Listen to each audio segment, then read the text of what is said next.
I think I found it. I think I found my word for 2026. Now, if you've done this practice before, perhaps you are like me and you found some success some years and no success other years, and incredible success in the years where the word really stuck. I have chosen a year of the word, a word of the year for about 6 years now. And only one of them, in one of those years, did that word pay off in dividends. Like, it was 100x, 1,000x. It gave me far more than I could have ever imagined when I chose that word, which was happy, by the way. Quick little backstory why that word was so important and impactful: because I wasn't feeling any joy. And I used to tell people, when they'd laugh and they'd look at me like I was weird, they're like, "You don't find that funny?" And I'd be like, "Oh, I laugh on the inside." I lied to myself for a very long time, and I lied to others, only I didn't know I was lying. It probably started out as a way to cover up my depression and sadness and defeat from when I was in the workplace bullying situation. But then it became the story that I continued to tell. And only one night, after my son and I were watching a comedian, when he looked at me with that, like, "Are you weird? Why aren't you laughing?" And I said to him, "Oh, I laugh on the inside, remember, buddy?"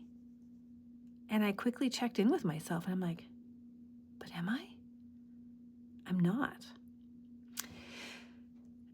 And it was that moment that made me go, "Oof, I've been lying, and I need to do something about this." So that was the year I chose happy. And how I used that word was, I asked myself first a question: do I even feel it? And I went on a journey for a couple of weeks looking for moments when I felt happy. And there were some moments, really small little embers of happy, but I recognized there was a shift off of baseline. I'm like, "Oh, I'm not void of feeling." That was exciting. And so then my next question became, what makes me happy? So this is how I use the word of the year, and how I encourage my clients, or you listening, to also use your word of the year, is to reflect on it in many different ways. It's like you're walking around a campfire, 360 degrees. Ask all the different questions, explore it, feel it, taste it, touch it. And that word was an incredible word for me. I went from void of emotion to not knowing if I could feel happiness to laughing out loud before the end of the year with joy. Now, since that year, I've chosen a new word every year, but they haven't landed.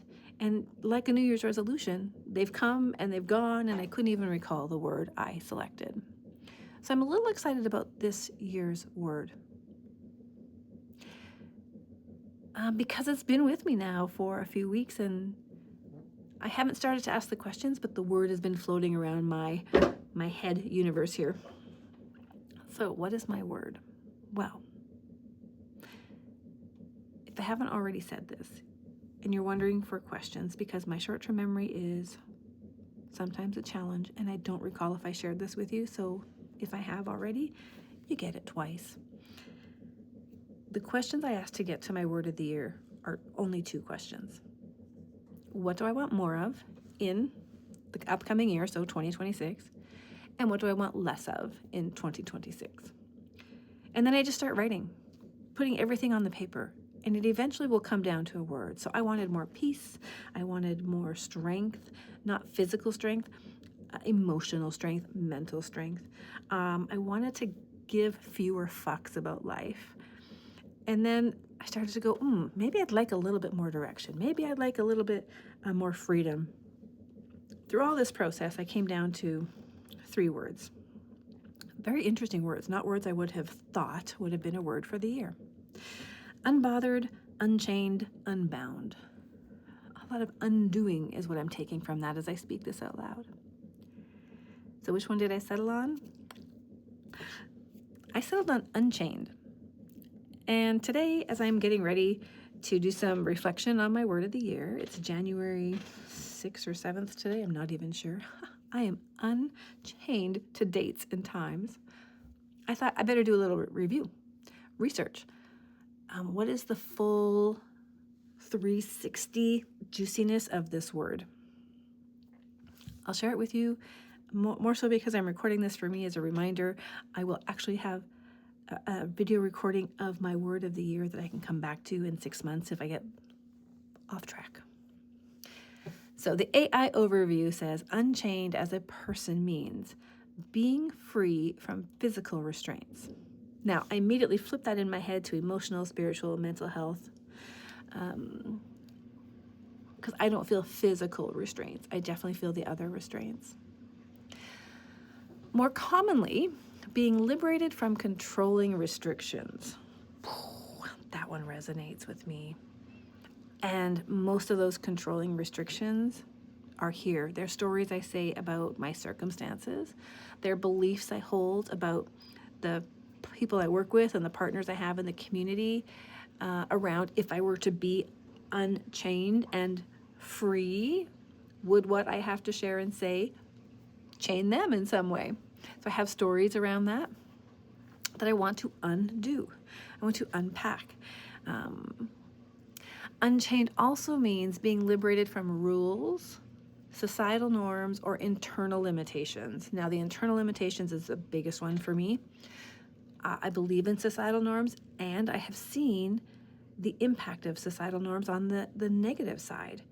And so I do want to stretch that a little bit more, and it feels scary to even consider and contemplate it, but this is where I'm heading in 2026. Liberated from rules. I've always thought rules were suggestions. They were guideposts. So that doesn't really change my viewpoint on rules. And then the last part here is it signifies complete freedom, independence, and the ability to act without hindrance or obligation, like an unchained spirit or creativity. Now, if you followed me in this last year, you know that creativity has been a really big part of my life. This last year has been solely focused on my healing to deeper levels, to more insight, and it's been a journey.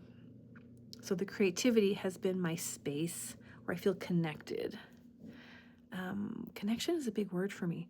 So I'll be curious to see how connection and unchained actually work together, because right now they feel opposite. And yet I think there's a really interesting tether and connection between those two words. Pun intended. So I'm super excited for this word of the year. I'm going to write it down. I'm going to put it up where I can see it, because otherwise I will forget it. That's why I'm making this video. Part of the trauma brain is short-term memory is a challenge, and so that's something I live with. I don't apologize for it. It's just part of who I am now. And I don't want to forget it, because I'm a little excited about walking towards feeling and acting a little more unchained to judgment, to people's ideas, to especially about their ideas about me and my life. And so that's really where the unchaining has to happen. I love that you have ideas. I don't want you to have ideas about my life that make me feel less than. Gosh, and as I say that, I still think you should have ideas. They're welcome. It's not that you can't have ideas. It's the internal. It's the internal. I really think that's what I'm working on this year, is unchaining from those internal limitations.